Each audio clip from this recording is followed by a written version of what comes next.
This Thursday night, Tolliver and Coleman will try and make one more memory at the Comcast Center. And just like the 2006 National Championship, they hope that this memory will be a fantastic one. From the Comcast Center, I'm Rob Dawson, Terrapin Timeout. And after all the hard work is done, the students enjoy a nice, relaxing ride to keep the horses in shape.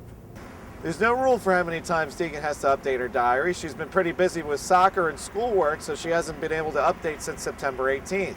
But her fellow players hope that if she keeps on blogging, the Terps will keep on winning. They have their special diet, they have their training, they even have their medical treatments. But they are definitely not student athletes.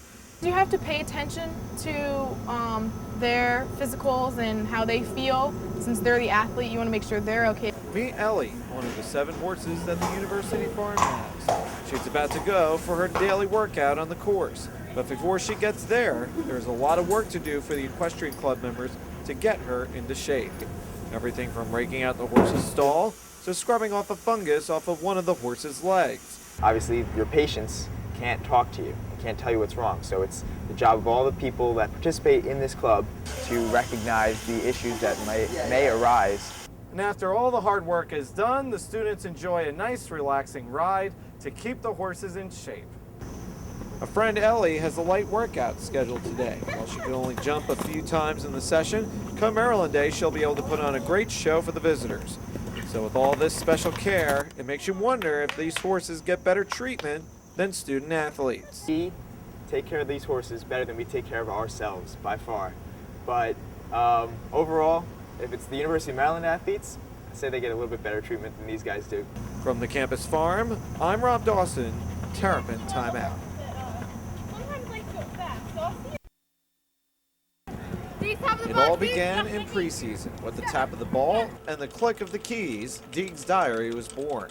Started by junior Colleen Deegan, the blog is published on umterps.com and gives a chance for everyone to get an all-access pass for everything women's soccer. The coaches approached me during preseason and asked me if I'd like to write some kind of diary to keep everyone updated. And I was supposed to focus on not only our games and our competitions, but our behind-the-scenes stuff and our practices and what goes on off the field. Sometimes the entries are about the game. Start our super competitive ACC schedule. And sometimes they are more lighthearted, especially during the preseason when she wrote about the ultra-competitive game night. She understands what this program is all about. She's a kid who has her finger on the pulse of our team.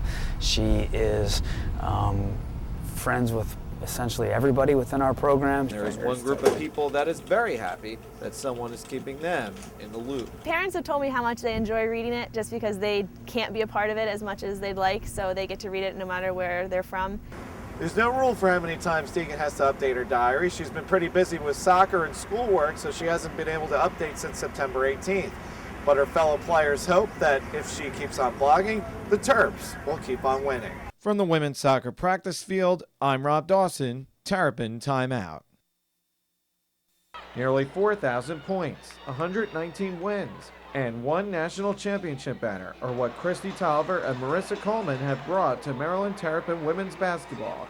And in their 4th and final season, they both realize that time is of the essence. I think we've definitely played that sense of urgency, have that extra boost of energy on the floor just because we know it could come to an end very soon.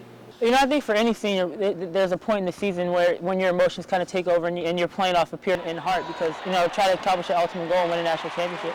But slowly and surely, the era of Tolliver and Coleman is coming to an end. In a matter of weeks, their careers will be over and their names will be added to the history books instead of next year's roster.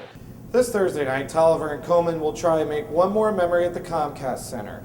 And just like the 2006 National Championship, they hope that this memory will be a fantastic one. From the Comcast Center, I'm Rob Dawson, Terrapin Timeout.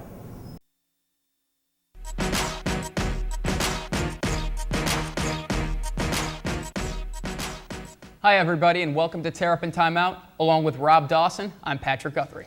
Coming up on the show, the men's basketball team is getting ready for the upcoming season. The players talk about what it will take to be successful. But first, we start with another championship for the field hockey team. The Terps have done it again. The field hockey team captured their 2nd consecutive ACC championship by defeating Virginia 3-2 in overtime. Maryland was down 2-0 in the game, but came back to win It was their largest deficit of the season. It's the Terps' 8th ACC championship, and it's the first time they've won back-to-back titles since winning 4 in a row from 1998 through 2001. Junior Katie O'Donnell was named the tournament's most valuable player. Maryland improved their overall record to 20-0, and the team already posted the first undefeated regular season in school history. Now the Terps are getting ready for the NCAA tournament in hopes of winning their 7th national championship. Welcome back to Terrapin Timeout. The defending national champion men's soccer team has wrapped up the regular season and will now try and repeat as ACC tournament champions this week in Cary, North Carolina. The Terps finished with a 12-4-2 record. And after a successful regular season, the Maryland women's soccer team had a tough time in the ACC tournament. The Terps lost in the quarterfinals to North Carolina. The final score was 3-0. Maryland's record is now 12-5-2, and they have high hopes of making the NCAA tournament for the first time since 2004. While usually the focus in any sport is on the players making their shots, Craig Sussman takes a look at the people on the field calling the shots.